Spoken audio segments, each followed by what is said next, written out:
Hello everyone, welcome back to Core YouTube channel. In previous video we have learned about XOR gate, and today we are gonna learn about another arithmetic gate, that is XNOR gate.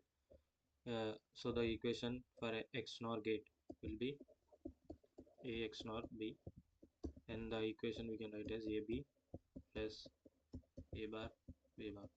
This is the output equation for XNOR gate. So we will solve, we will write the truth table as well. So if I am taking A is equal to 0 and B is equal to 0, then what will be my output? So we will A into B plus A bar into B bar.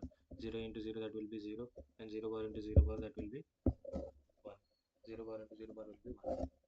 And similarly, let us take A is equal to 0 and B equal to 1. Then we will have output 0 into 1 plus 0 bar into 1. And this one we will have 0 bar into 1 plus this one will have 0. And A is equal to 1, B is equal to 0. 1 into 0, and this will be 0, and 1 bar into 0 1, and this will be 0 into 1, and again it will be 0. And similarly, A into 1 and B equal to 1, A is equal to 1, B is equal to 1. Then we will have 1 into 1 plus 1 bar into 1 bar, and we will get answer 1. So we can write this one: 0 is in 0 will be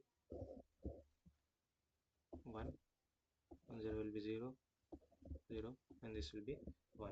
So if we observe this one here, if I am having two zeros, then my output is 1, and if I am having two ones, then my output is 1, and if I am having odd number of ones, then my output is 0. So here what we can write that XNOR is detecting even sequence, so we can write this as event detector. So XNOR gate is an event detector. So let's jump into the properties of XNOR gate as well. So first property, similar as we have learned for XOR gate, we will also learn for XNOR gate. A XNOR A, that will be equal to, if you are having two, in this previous year we have learned this, if you are having two same, then we will have one as output. If I am having A XNOR A bar, then my output will be 0. And similarly, if you are having A XNOR 0, then we will have output. Let us observe from the truth table. Here let us assume that this is 0 and this B as A. If I am having 0, then my output is 1. If I am having 1, my output is 0. So we can write that if one input is 0, then my other input will be the complement of the given function. So what we can write here, this will be complement.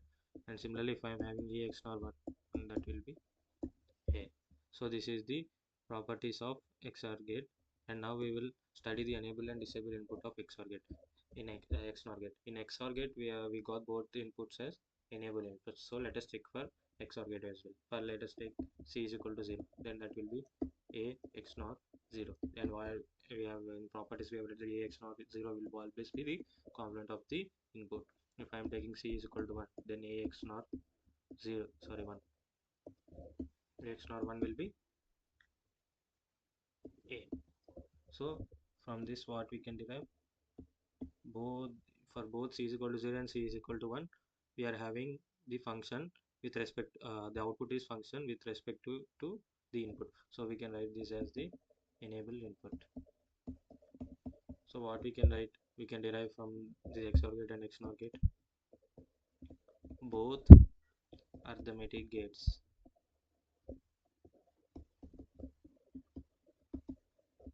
that is XOR and XNOR have both control inputs as enable inputs. So this is the derivation that we can draw from XOR gate and XOR gate. So let us understand the XOR gate by solving a simple example here. So here we are giving A XNOR A up to n times. A is repeated up to n times. The n represents the number of A. So here we need to find for n is even and for n when it is odd. So let us take an even number. First we will take 2 as even number. If you are having 2, then my output will always be 1. So if let us find for another even number, A XOR A XOR A, let us take 4, then we will find the XOR A XOR A, you will get 1, and 1 XOR A, 1 XOR A, you will get A. And if I am doing A XOR A again, I am getting 1. So we can write for even number, we are getting 1. Let us try for odd number. A XOR A XOR A. Let us take 3. So here if I am doing A XOR A, that is 1, and 1 XOR A, that is A. So we can write for odd sequence, you will get A, and for even sequence, this you will get 1. So this is the completion of XOR and XNOR gates.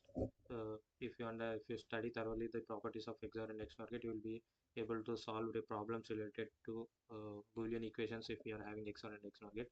So in this video and previous video, what I have taught you, those properties are enough, and you will be able to solve every problem related to XOR and XNOR. So stay tuned. Next we will start universal gates, and after that we will start multivibrators as well. So stay tuned up to next lecture. Thank you.